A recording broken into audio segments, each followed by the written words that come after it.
اللهم صل وسلم على سيدنا ومولانا محمد وآله وصحبه أجمعين. جناب صدر مجلس، معزز علماء کرام، طلباء اعزام و د دې مجلس حاضرین مسلمانان ورونو، السلام علیکم ورحمت الله وبرکاتہ. مانا مخکې ډیرو اکابر علماء کرامو د دې موقع په مناسبت بیانونه کړي دي، او مانا پس هم لوی علماء کرام اجلا شیوخ حضرات تشریف فرما دی، غیب بیان کئی. محترم رور جناب شیخ الحدیث حضرت مولانا عطا الرحمن صاحب زید مجدهم مانا مخ کی اس بیانو کو، او زمانہ پس ما خوی چی مخ کی بیانو کی ہو زمانہ پس محقق عصر جامع المعقول والمنقول حضرت مولانا سجاد محمد سجاد حجابی سے زید مجدهم بام بیان کئی. ما غیتوی چی مخ کی تاسو بیانو کئی، زخو بڑا سڑے ما او صدا سے ملام نے مدا درانا لوی شے جوڑ او دمرانا لوی شے جوڑ یو سڑے وغا پدے اونا کی یو سڑے ناستو یو لیوانی نو آغا اونا کی شاخ تراشی کولو سندرے وی نا روخ سڑی رشتا آغا شاخ تراشی کولو سندرے وی پخواب دا خلق پدے غویانو بیکار کو یا قربان بے وی الگیا دی خوشحال سندرے وی یو لیوانی پلارا روان دی. لیوانی دا خیالو چی دی بارا خطل دی و دیوس را کزیدی نشی و خلقو تا چغی وی امیانس که خواغا لگیا دی خپل سندرے وی نو لیوانی والا آواز ورکه وی سو چغی وی خو چی چاخی جول اغا دی را کزی کن نو دا چی دون منگ اسمان توخی جولوس بم را کزی سو کن. نو خلاصه دا خبر دادا چی زاده فی العلم والجسم نم علم زیاد تے و نم وجود زیاد تے. علم آغا دی چی من آنستم که من دانم ما تزان معلوم دی علمم نشته و طالبیم، او جسم خدا بندگان و زخم او یارولم جسم خدا مح پوٹینه دی بتا پوٹینه کرسه که زیگم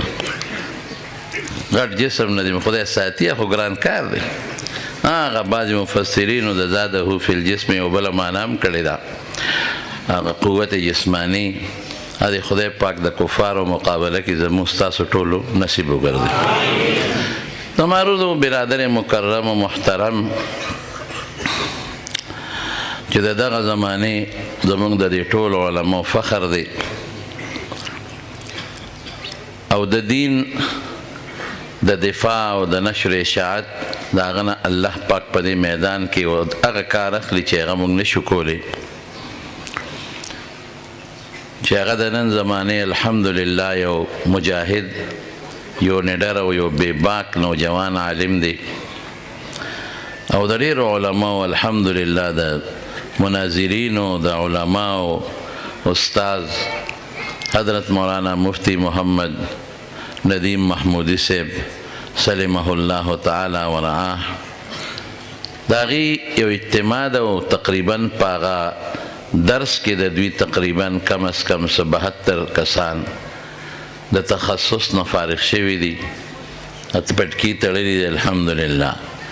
د دغه بچو د دې فراغت په خوشاله کې د اجتماع جوړه شوې ده. زه ډېرې خبرې درته نه کوم، یو دوه درې خبرې درته کوم، زیاتې نه. بیا به بیانونه زموږ د علماء کرام کوي انشاءالله. زمانونو د علماو په هر میدان کې د دین یو کردار دی. دا نن چې موږ سوینو دا ټول د علماو برکت دی او د مدرسو برکت دی. که دا سوچه ښکلي عقاید تاسو وینئ، که دا دینی نظریات او افکار تاسو وینئ، که دا اعمال صالحه تاسو وینئ او که دا د پیغمبر مبارک اقدار او اخلاق تاسو په دې خلکو کې یو جلک وینئ، قسم دې دا د دې مدرسو او د دې علماو برکت دی. که دا علما نه وي او دا مدرسې نه وي هېڅ به هم نو. زه په خپله تلیم ازبکستان ته، ما د ډېرو بار ملکونو چکرې والې دي او چې زه یو ځای ته لاړ شم نو زه هغه په یو بل نظر ګورم. بخارا مې ولیدله چې زه حیران شم چې خدایه خلک اوس هم وایي یو علاقه ده، وایي دا چوټه بخارا ده چې کوم ځای مدرسې زیاتې وي. داسې مې ولیدله بخارا، ما سره به دې ګواهان موجود دي. یو به غالبا دې مجلس کې اوس هم زما د ماما زوی دی حاجري درشاه او یو بل ملګری زمونږ د تخبې. دا ما سره د موقع ګواهان اوس هم موجود دي، علما به نور هم تلي چې مونږ داسې ګرځېدو د بخارا په یو سایډ کې په یو طرف کې هغه ځای کې چې کوم ځای کې د امام بخاري رحمت الله علیه خپل کور دی، تقریبا داسې د 4-5 مرلو اندازه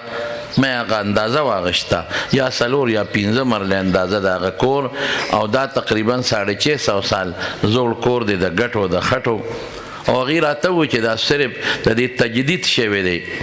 د دې اثرې نوې تاسیس نه دی شوی چې دا روان شي او بیا مکمل تعمیر وشي. هغه زړې کوټې یې نوې کړي دي او هغې کې کار کړی دی، او بیا د دین مدرسه خو یو طالب پکې نشته، بالکل دروازه جرنده پرته.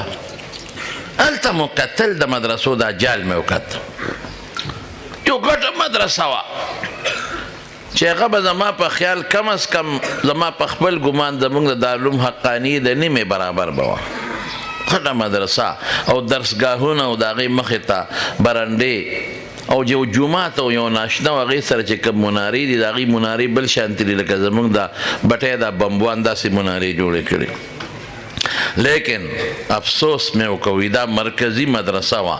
او دا هغه مدرسه وه چې په دې کې به 2-3 زره طالب علمان هر وخت کې لګیو او علم به حاصلو. او چوټي کې علما د هغې زمانې هغې لګیو دلته درسونه کول. قسم دی په هغه مدرسه کې په هغه درسګاهونو کې او په هغه برنډو کې انګریزان او روسیان او جرمنیان او مسلمانان دقسې ښځې نیم اوریان بربنډې ګرځېدې او خلک پکې مکمل بربنډ ګرځېدل. او چې کم پکې مرکزي جومات او مخامخ چې مونږ ورلو، الله شاهد دی په محراب کې د سیاحت او د سیر و سیاحت په بنیاد خلک په محراب کې جینکې او ښځې او سړي دا سره د سپلو ګرځېدل او تصویرونه یې وښکل. یو رکوټې غوندې ځای و چې هغې ته شیشې ته کړې وې، نو ما ته هغې د مانځه دپاره مختص کړی و. به زیات نه زیات د 40-40 کسانو د مانځه ځای و. نو ما ته رماما زوی درشاه وي ته راشي دلته خو درس شروع دی. نو چې مونږ ورلو نو څه درس یې و، زما په خیال 11 وې او که 21 اوس مې یېرې دي، ما ځان سره په نوټ کې لیکلي دي، هر څه ما ضبط کړي، خو اوس مې دې وخت یېرې دي. دا زنانه وې مشرانې او یو مشره زنانه ورته ناسته وه او په ناظره الف زبر او با زبر ما دی ورته په هغه خپله ژبه کې لګیا و، ناظرې درس پکې شروع. دا هغه مدرسه وه چې د ټولو مرکزي غټه مدرسه وه، هر څه ختم. چې په دې ګلو کې تېرېدم داسې تلم، دې خوا مدرسه دې خوا ګجرنده مدرسې ګورې چې داسې به تو شم، مخامخ مدرسه دې خوا مدرسه چې تلم لکه دلته کې چې څنګه دا کورونه دي داسې کور، دا دروازه او دا او دا، خو یاره هغې کې لږه معمولي فاصله وه، لږه معمولي شان فاصله، خو دا لارې کوڅې ټولې د مدرسو ډکې. دلته مدرسه، دلته چې ګلی کې تو شو هلته مدرسه، دې خوا مدرسه، اخوا دې خوا چې بله ګلی کې تو شي هلته مدرسه. ما ته رماما زوی وایي دا دونه مدرسې دلته څه کوي؟ وی معلومیږي دا چې دا یوه مدرسه رو دی، شاخونه دي، دا به د صرف وه، دا به د نحوې وه، دا د بلاغت به وه، دا به د فقه وه، دا به د حدیث وه، دا د اصول حدیث، اصول تفسیر. مې چې زمونږ ټول فنون عالی او مقاصد یو ځای کې، نو دا مدرسې ته ډېرې دي، دا نشي کېدی. اندازه د ما داسې ده چې دا مدرسه هره یوه لکه یو ځای کې چې د سکولونو یو جالي نن سبا قسم دی که په دنیا کې د سکولونو هم دومره جال شته د هسپتالونو هم دومره جال شته څومره چې د مدرسو جال مې طالب ډېر طالب یو مدرسې کنټرول نشو کولی نو دا مختلفو مدرسو کې دا طالبانو لیکن نن هغه مدرسې مکمل جرنده پرتې دي منځ کې یو لوی میدان دی هغې کې یو اونه وه چې هغه تاریخ والا موږ ته وی دا 1400 سال زړه اونه ده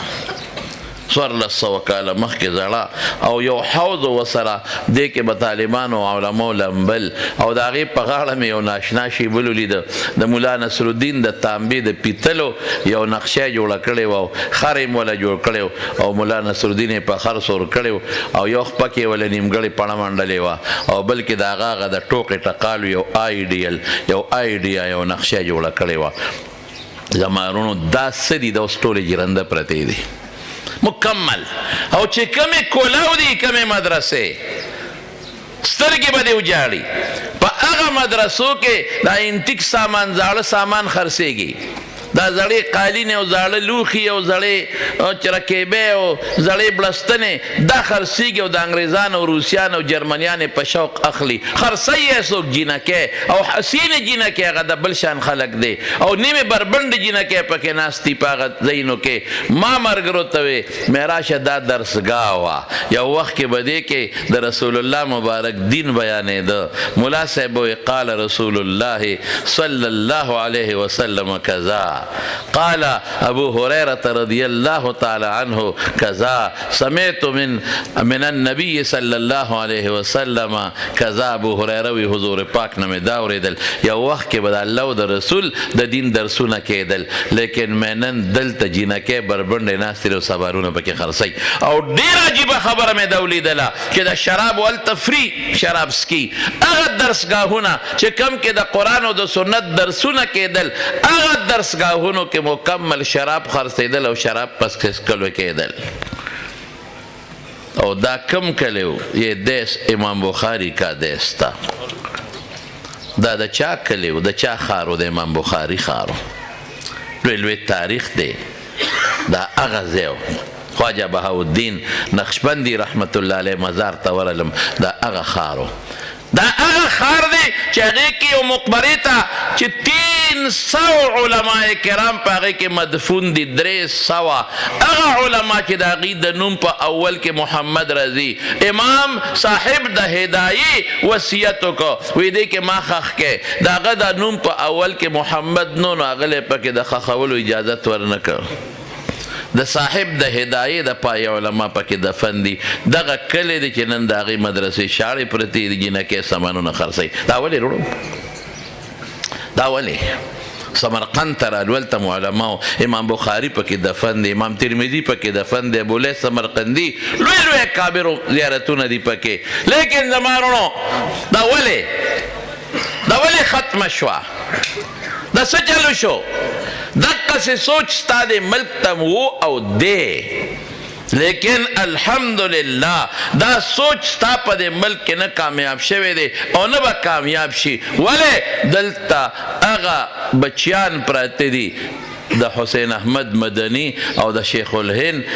بچی دلته پراته دي بیدار قوم دلته پروت دی ویښ قوم دلته پروت دی نو چې کوم ځای کې ویښ قوم پروتي او بیدار قوم پروتي نو هغې کې د اغیارو سازش کامیاب نشي جوړېدی هلته مړه قوم و هغې لاول خپل تهذیب را دننه که خپل تهذیب یې را دننه که لکه دلته چې دا کار شروع دی علما پکې هغه ما تاسو ته څه ووایي تاسو تاریخ وګورئ د ماوراء النهر د هغه ماوراء النهر علاقه ده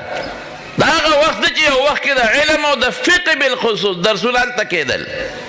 د هغه ځای دی چې کوم ځای کې د حضرت عثمان رضی الله عنه د لاس لیکلي قرآن شریف اوس هم پروت دی ما ولیده لیکن رونو ولې روس ولې قبضه وکړه لا ولې خپل زهر وردن نه کړل خپل تهذیب او خپل کلچر یې وردن نه کړ خلکو کې خور که خلک رو په علماو خلک بدځونه کوه، په مدرسو خلک بدګمانه کوه، علما خپل منځ کې جنګوه، یو سلسله منځ کې جوړه کړه، ورور خپل تهذیب خوراو چې څومره علماو د هغوی بچو کې ګن وردن نه که، د هغوی بچي خپل طرف ته راواړول، د هغوی ویرونه خپل طرف ته راواړول، مشران علما مړه شو خپل تهذیب. لکه نن چې دلته په موږ کوم محنت شروع دی، د ښځو په اړ کې شروع شو، میرا جسم اور میری مرضی شروع شو که نه. یو ځل جلوس ووت، په ټول ملک کې ووته، په ټوله دنیا آلوړ کې جلوسونه ووتل، میرا جسم اور میری مرضی، میرا جسم میری مرضی. ناره خو ډېره خطرناکه ناره ده. نکاح ظلم دی، ظلم زیاتې، ښځو سره ظلم کېږي، ښځو سره زیاتې کېږي، ظلم کېږي، ښځو سره څه زیاتې کېږي؟ شریعت او اسلام خو زیاتې نه کوي. ما وی به مردارې ته خو به جمدی خښولې، ته خو د شریعت او د اسلام د وجې نه بچ شوې، ستا خو به میراث کې حصه نه وه، تا له خو اسلام په میراث کې حصه درکړه. مردارې تا خو به په بیمارۍ کې په حیض کې به د سره خوراک یو ځای نه کوو، ستا خاوند چې به مړ شو کال به د څښا عدت تېرو، تا له خو شریعت ګټه درکو، شریعت دله یو حیثیت درکو، او ته څه وی د مال اسلام حق نه دی راکړی. ما ته یو ښځې ټلیفون کړی کال دوه مخکې، په ټلیفون ما ته څه وایي، زه راته هلکه یو څو جلکی ویم ښه، بیانونه به نور علما درته وایي. ما ته وایي چې یو تپوس ته نه کومه چې د یو سړي له څلور ښځې جایز دي، نو د یو ښځې له څلور خاوندان ولې منه دي؟ ما شل خو که منه دي، شل خو که 50 خو که شوق دی نو پوره کوه. موږ درته څه وایو؟ خاون ورته وایه او زوج ورته مه وایه، میړه چې څه ته وایي په پښتو کې، میړه ورته مه وایه. او چې څومره کې تکړه شه نه وي تا له غصه درله، مې تا نه دا تپوس کوم چې ته مسلمان یې که غیر مسلمه؟ نه وي الحمدلله مې الحمدلله زه مسلمان یم. مې چې ته مسلمان یې نو قرآن او سنت یو څو دلیل موت آیتونه او یو څو حدیث مې ورته وایي. نه وي خلک دا تپوسونه کوي، ما وی وایرس تا کې پراته دي، خلک هسې بانه کوي. لکه یو سړي ښځې له طلاق ورکړی، مونږ ته ټلیفونو کې یو سړی دی که داسې طلاق یې ورځي هغه سړی راوله، یاره وي ما پرس که ما پرس که، خو وایه د باګړو بې غیرته چې ما طلاق ورکړی دی، نو ته اوس پکې بل یادی، بل پرس کې شیطانه وتېری او ټیستا چولی دی او بل یادی. دوه کسان او استنجا ته ناستو چاردان ته، نو هغه یو کس پکې باد لاړه، اواز والا باد، نو هغه ډېر هوښیار و، نو بل ته وایي ورورې وایي چې اودس کوې نو جامې غونډوه، غونډ مونډ کښې، نو هغه وایي خدای دې بې خو بس ټیس دې مو واچو، اوس یې په ما راړی، وایي نه ټیس خو ما چولی دی، خو ما چولی زه خو شرم نه کوم، بس انسان دی اوزي باده، خو هسې تا ته وایم چې غونډ مونډ کښېنه او جامې را غونډوه، لکه شی په هغه ورتین کړه. زمانونو بنیاد خبرې ته غوږ کېدی. ما وی ښه 3 جوابه در کوم. یو خو دې دغه شو چې دا مې درته ووایي، د قرآن او سنت وخت لږ دی، هغه دا تاسو ته معلوم دی علما الحمدلله. او مې دویم دا دی چې د یو سړي 4 ښځې وي او بچی د 4 ښځو نه پیدا شي، پلار یې معلوم دی چې دغه ګلدین کاکې پلار دی، او نسب یې معلوم شو چې دغه پلار دی، دغه نه نسب او میراث هم معلوم شو دغه مور دی او دغه پلار دی. او که سړی یو ښځه یوه او خاوندان یې 4 نو د پلار څوک شو؟ نسب یې چا نه ثابت شو؟ میراث به د چا نه وړي؟ مې دا دې واورېدل یو مې درېیم هم واوره. مې درېیم دا فطري تقاضا ده چې سړی به یو ښځې به ډېرې، مې چرګانو ته وګورم چرګ یوې چرګې ډېرې که نه خبره لوړې ده. په کور کې وګورئ تاسو، هلکه تاسو خو پوهېږئ که نه، کور کې چرګې ډېرې وي که چرګ ډېرې، چرګان ډېرې، چرګ یوې او چرګې. او چې دویم چرګ دې راوسته، د دې مخکني چرګ دې قړقتو ته ګوره، هغه د ضربه یا ضربه او د قال یقولو ګردان یې شروع کړي، قال یقولو ګردان چې د حد نه وته، چې دا خو زما قوم دې ته پکې د کبې رالی پوه شئ په خبره نه پرېږدي. یو سړی وي او مې په ګډانو کې وګوره نر به یوي او ښځې به ډېرې وي، او په اوښانو کې وګوره فحل یو نر به یوي او نورې به ډېرې. دا قانون فطري دی. او مې درېیم وروي بس یې که مې و درېیم خطرناک دی، وي نه بس پېښ وم. دا څه خبرې دي؟ یو سړي له څلور ښځې نو یو ښځې له هم څلور مړونه بیخ دیوزه ښځې خو به دونه ډېرېږي رسول الله مبارک فرمایي چې د قیامت نه مخکې د یو سړي په سر به 50 ښځې د 50 طلبه 100 مړونه ستا پلار را پیدا کړي یو له څلور څنګه نه ولا را پیدا کړي میرا جسم اور میری مرضی اسلام کې زما حق نشته دا هغه انسان دی چې د نور ته وایي چې نور نشته اسلام چې کوم حق ښځو له ورکړه خو دا څه شی دی د هماغه زهر په دې ملک کې خورول دي کوم زهر چې انګریز خواره کړل نو په بر صغیر یې حمله وکړه او بیا فورا قبضه کړه او کوم زهر چې روس په دغه ملکونو کې چې دا کوم آزاد ریاستونه یې خواره کړل او د هغې نه پسې پکې قبضه وکړه هغه زهر دلته کې خورول غواړي پرده ختم پردې ته پکې څه ضرورت دی ما وی کیله چې په پوستکي کې بند دی دا کیله ده او چې پوستکي ورته لر که نو بیا مچانو ته او ماشو ته ګوره په 2 منټه کې بس ښایي کم جوس چې دا ګني په نل کې دننه دي نو محفوظ دي کورې کېده ډیران د پاسه یې کېده دا د الله په ګیلاس کې بند دي دا به خاکېږي نه او چې دغه جوس دی د ګني د بند نه وویستل ته یې مخامخ کېده هسې په کوټه کې نو مازدیګر به یې زګونه کړي اوس خاص شوي وی ښځه خو هغه ده چې په پرده کې بند دی ما خو نه دی ویلی الله فرمایي یا ایها النبي قل لازواجک وبناتک ونساء المؤمنین یدنین علیهن من جلابیبهن او ته پردې ته ظلم وې ته نکاح ته ظلم وې دا زهر را دننه کول غواړي زمونږ زنانه او زمونږ دا بیبیانې دا بربنډول غواړي دا زه تللی یم یو ځل سوات ته نو هلته کې یو مولانا صاحب تقریر کوو نو هغه وی دا سوات د حالات چې کله ټیک شو د انجیوز یو جنۍ دا راله او هغې یو کور ته دننه شو خو بربنډې وي دا کټ آستین لستوڼې کټ کړي وي او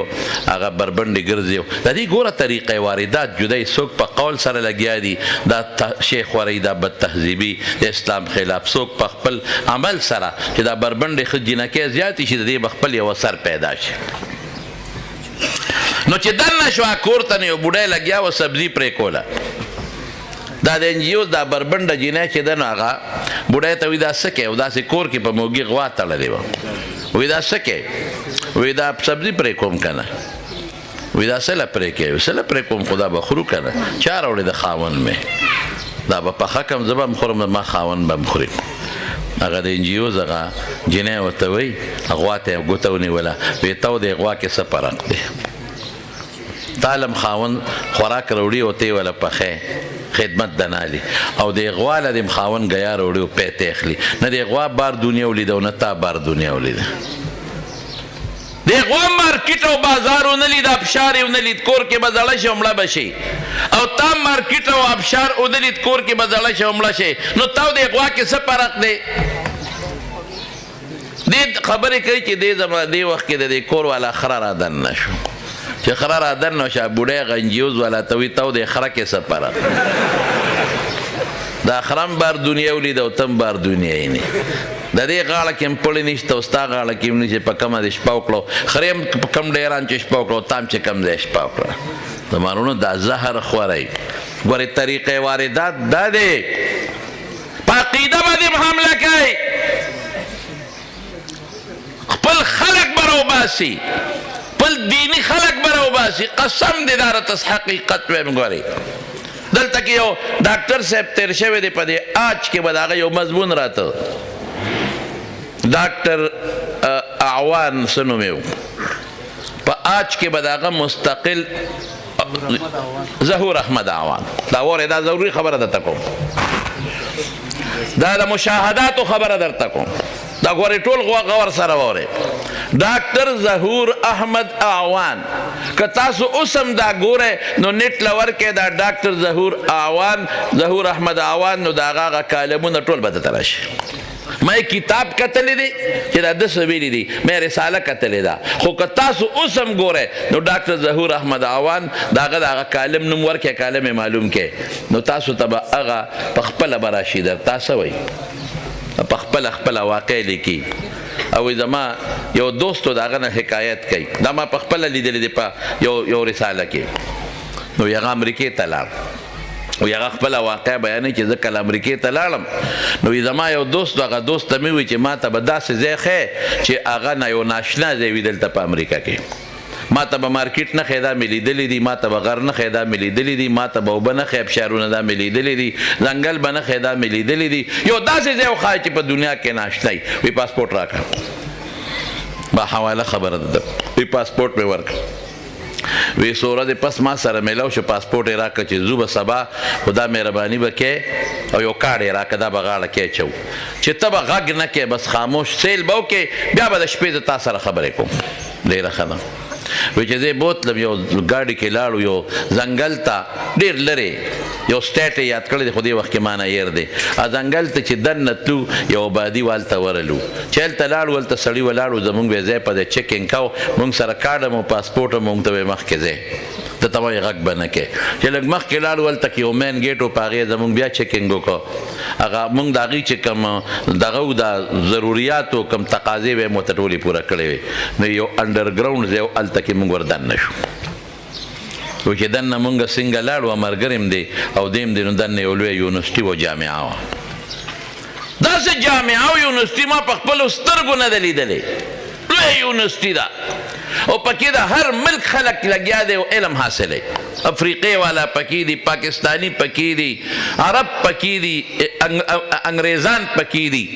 او ځای په ځای کلاسونه دي، غرفه فلان کې او غرفه فلان کې او کلاس فلان کې، او دا ټول لګېدلي دي. او بلکې موږ ښه سهار نه مازدیګره پورې وګرځېدو. لاتیني پکې ښیي، دا پښتو پکې ښیي، اردو پکې ښیي، انګریزي پکې ښیي، فلسطیني هر ژبه پکې ښیي. ځان له د لغتو ځان له ځای نه دي، هغې کې ځان له درسونه شروع دي، د حدیثو ځان له دي حدیث پکې ښیي، د فقه ځان له کلاسونه فقه پکې ښیي، ټول فقه. او زبردست جماعت دی پکې، ښه زبردست منځونه کېږي، او ښه د مانځه مطابق هغه نیک سړی چې کوم انداز خپل جوړوي، مسواکونه ورسره دی، غم مږي. یاره وایي داسې خوشحاله ومه. دې ملګري ته مې چې لکه داسې دي، ما ته په خولې لاس کې، خو چې ګوره بېګاله به خبرې کوو، ته به صرف اینا. ډېر زیات خوشحاله شوم چې امریکا کې دومره عظیمه اسلامي یونیورسټي چې تر مسواکه پورې خلکو ته چل ښیي، او دې مونځ ته وګوره څونه په ترتیب د دوی مونځ، او دې جومات ته وګوره، لایبرري چې لاړم او پرنټینګ پریس پکې دی چې کې چپایانې کېدلې. خدای د امریکا غوندې ځای کې د دین دومره غټه یونیورسټي او د اسلام دومره غټه یونیورسټي او د ورلډ د دنیا په سطح خلک راځي او دلته علم حاصلوي. درته بیا وایم که زما دې خبرو کې الفاظو کې مخکې وروستو زیاتې کمې وي به، خو تاسې په نیټ کتې شئ. ظهور احمد عوان بهر کیف وی چې ښه مازدیګر ماښام پورې ستړي شو، دته مې پوښښه مې کوي ځای کې به دې پویم. وی چې څنګه واپس رالو خپل ځای ته، نو ما ورته وی چې څه دي، نو هغه راته وی چې څنګه شوې. بیا چې زه خو ډېر زیات خوشحاله شوم. مونږ خو پتلون والا خلک یو، مونږ خو په دې څیزونو تجربه نشته، خو ډېر زیات خوشحاله شوم چې دا څه مې ولیدل. زمونږ دین دونه ترقي وکړه، زمونږ اسلام دونه ترقي وکړه، دومره لویه یونیورسټي. خو افسوس دا دی چې دې یونیورسټۍ نوم ولې زموږ کتابونو کې نشته. د ټولې دنیا د یونیورسټیو د لایبرریو نومونه شته، دې ولې نشته. نمبر 2 دې باندې دومره پیره ولې ده. نمبر 3 دا انډرګراونډ ولې ده. وی ما ته وی چې دا د دیني اسلامي چې او وی ما ته وی چې دا اسلامي یونیورسټي نه ده، دا دیني یونیورسټي نه ده، دا د شریعت نه ده. دا څه شی دی؟ منځونه. وی دا د اسلام خلاف یونیورسټي ده، دلته جوړیږي، دلته ورته د منځ او د مسواک چلم ښیي، دلته ورته د روجې او د امامتۍ چلم ښیي، دلته ورته عقیده او فقه هم ښیي، او بیلیږي چې تکړه شی لګیا شی د دنیا په ګوټ ګوټ کې، او د علماء او د مسلمانانو په منځ کې اختلافات پیدا کړي. دا او جنګوي په خپل منځ کې چې د هغه ته کافر وي، هغه دته کافر وي. تکړه شی دغه سنټر دی چې نن په دنیا کې په یو مسلک کې لس جوړ شوي دي، او نن په دنیا کې چې دا څومره یو ته کافر او بلبل ته کافر وي، او یو ته وي ستا مونځ صحیح نه دی، بلبل ته وي ستا مونځ صحیح نه دی، یو بل ته وي ته بیا اودسه مونځ دی که بل. نو ته به نه مړه دا خو ته ماشومې په پښتو نه پوهېږې. لوی نه مراد دا دی چې لوی خان دی، مرتبه لویه ده، لوی عالم دی، او پوټینې دا معنا چې د قدره کوټې. دا خو هره ژبه کې په دې کنایاتو کې او په دې صریحي الفاظو کې دا خبرې ځي راځي. دا اوبه خوږې دي، دا ډېرې خوږې اوبه دي. ابل وایي نه مړه خوږې نه دي، پیکه دي. چې څوک وایي خوږې دي، د هغه مطلب دا نه دی چې ګوړه شات دي پکې، هغه وایي ترخې مالګیجنې نه دي. چې بل وی پیکه دي د هغه دغه مقصد دی. دا خو ګوره دا خو په ټولو خبرو کې راځي. نو حدیثو کې چې منځ کې کم ظاهر کې تعارض راغی هغې له به هوا ورکړې دې حدیث دا تعارض شو. نو بیا به جواب په داسې طریقه وکړي چې هغه جواب به شافي کافي دي خلکو کې به شک پیدا شي. لکه نن یو بلا راسته په سوشل میډیا د انجینیر محمد علي مرزا په شکل کې د دجال د بچي په شکل کې نن ناسته را او راځي او په حدیثو کې ټکراو پیدا کوي. هره زمانه کې دا شته. مرزا غلام محمد قادیاني چا راوسته؟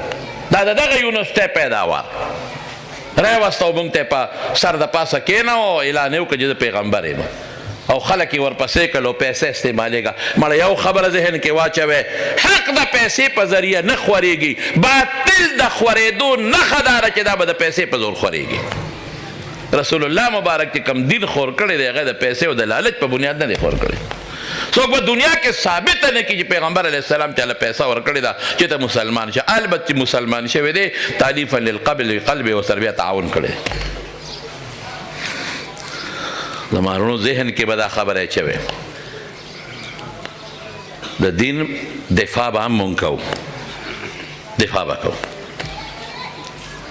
دعوت چې چلو په طریقه به چلو. زه اکثر یو خبره وکړم، ما ته بلو زما د خادم دی عبدالقیوم ما ته ویله تا یو خبره کړې ده چې دا سختي به نه کوې او په نرمۍ خوروې او هغه چا داسې دا کلیپ بیا څوک یو ځای کړي نو زما خپل دوست دی، زما خپل شاګرد، زما خپل مینهوال هغه سره یو ځای کړي نو ما یو خوا کې هغه بل خوا کې یو ټکراو به پیدا کړي. تماچه مالم لاس کې راکړي هغه لم ورکړي. دا خدای ظالمانو تاسو کوي. ما نه یو ځل چا تپوس وکړه خفه کېږي وایي پتلون کې مونځ کېږي که نه کېږي چې چا پتلون اغوستي. مې د پتلون والا کېږي خو چې وروسته ورپسې ولاړ د هغه نه کېږي. نو بیا ټلیفونونه په فیسبوک چا وره هلکه خو ما خوشطبي وکړه د خدای ظالمانو ولې نه کېږي.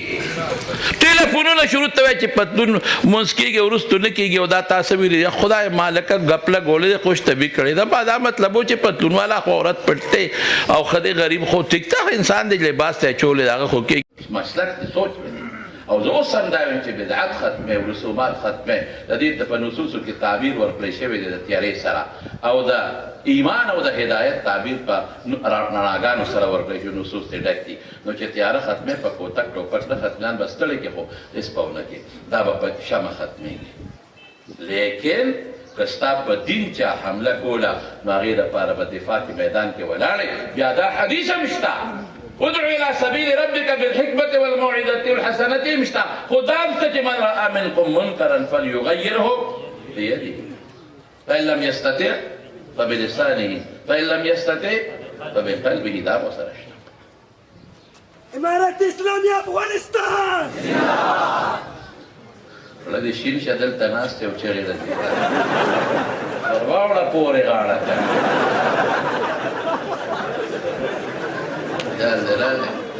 دا خاچل من بګرمه ورواوړه کورې دا ډېر محبتي دی لکه د محبتي ډېر خالق زه شو زمارونو بنیاد د خبرې تاسو زکوي. بنیاد زمونږ امام احمد ابن حنبل رحمت الله علیه د معتزلي ملا سره د بادشاه په دربار کې مناظره کړې ده که نه ده؟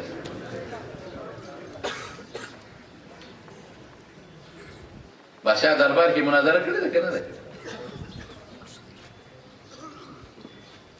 نو زما وروڼو خبره دا خو دې داسې موضوع راوړو چې په دې ځان نه ګنټه تقریر کړي دې سره بیا بل وخت. نو مونږ الحمدلله د حق دفاع بیا پېژنو. زمونږ شیخ علامه شمس الحق افغاني رحمت الله علیه د دارالعلوم دیوبند مناظر او د هغه د آریو سره مناظرې اوس هم موجود دي چې کړی دي. د هغه د سیکانو سره مناظرې اوس هم موجود دي چې کړی دي. د هغه د هندوانو سره مناظرې اوس هم موجود دي چې کړی دي. د هغه د قادیانانو سره مناظرې اوس هم موجود دي چې کړی دي. چې دارالعلوم دیوبند مناظر نو بیا به چې ستا په دین یو سړی راځي او ستا په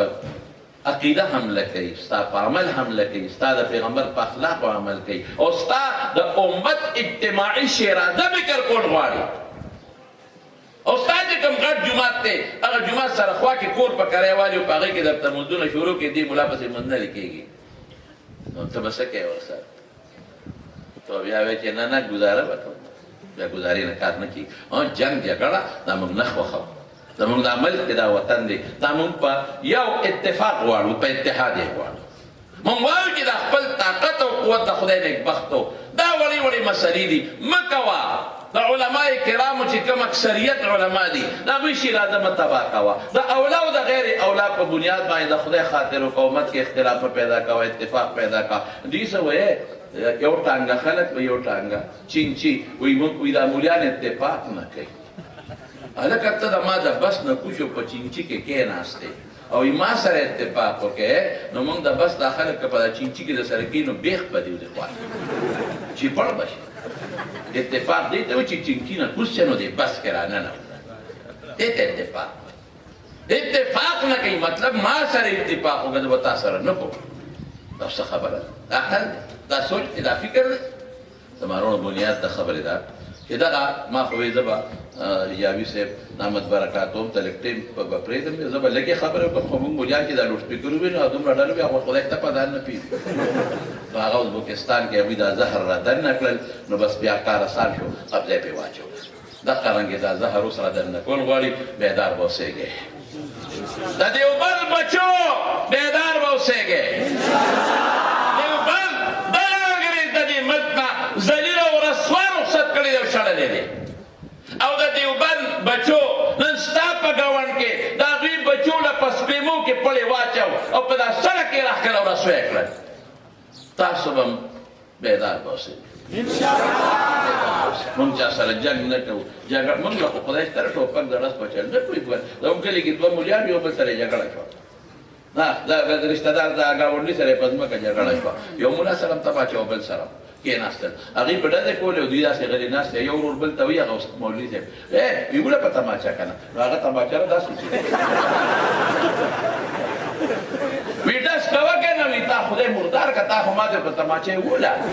نو څه چل وي هغوی به وي شپې که نه بل ورته وایي ته ډز کوه که نه وي کالتوس پکې نه ورځي وروسته یې بیا کتله نو کالتوس څنګه خولې نه یې پکې درد نه هغه کالتوس موږ دغه خلک موږ په ډز او په دې قصور هغه خان پوه شو چې داسې سادهګان دي وي سلام علیکم وی راځئ ځمکه ستاسو موږ د نه لاړو تاسو ډېر ساده خلک یې بنیاد دا دی موږ په دغه چل نه پوهېږو لیکن الحمدلله د دلیل په بنیاد د نظریې او د سوچ په بنیاد باندې به موږ کوشش کوو چې د باطل ښه مضبوطه مقابله وکړو انشاءالله او که چېرته یو دشمن راغی او زموږ په دې ملک باندې څه قسمه ټیک کوو انشاءالله العزیز نو بیا به هغه سره هم راکاږو انشاءالله بس ستاسو خبرې مې ستاسو خدمت کې عرض کړې د مفتي محترم رور مفتی محمد ندیم محمودی صاحب دامت برکاتو هم ته خراج تحسین پیش کوم چې الله دې دومره لوی خدمت اخلي او دومره لوی خدمت ته الله اخلي او دومره لوی اجتماع جوړه شوه الله دې په ژوند کې مزید برکات واچوي و آخر دعوانا الحمد